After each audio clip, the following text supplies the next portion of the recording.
تحياتي واحترامي للشعب المغربي الطيب الكريم. أسدل الستار عن كأس أفريقيا الذي نظمه المغرب الحبيب، واستحوذ المغرب على كأس أفريقيا بجدارة وبأناقة وبلطافة وأخلاق، ولكن للأسف اضطر المغاربة من خلال سياسة الحكمة وسياسة الأخلاق والكرامة والحفاظ على المغاربة في داخل الوطن وخارج الوطن أن يهدي هذا الكأس إلى الأيدي القذرة وإلى الهمجية والوحشية التي كانت من الممكن أن تلامس المغرب وتلامس هذا التنظيم الرائع وتلامس أخوتنا المغاربة في داخل الوطن وخارج الوطن، وتلامس المنشآت التي أصبحت معلما تاريخيا وسياحيا للمغرب الجميل.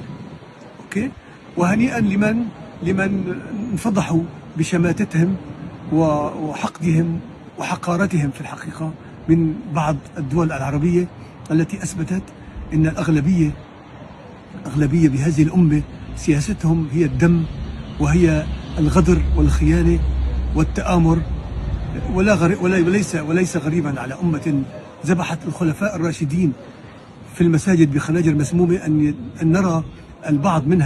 البعض منها شامتين وفرحانين بما حدث في المغرب دون أن يدركوا الحقيقة يا أخوتي المغاربة أن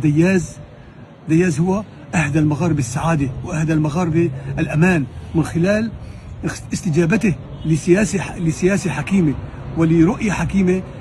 في احتواء هذا الحدث، بعد أن بانت الأنامل الوحشية والقذرة التي كانت ممكن أن تتناول المغاربة وأن تتناول منشآت المغاربة.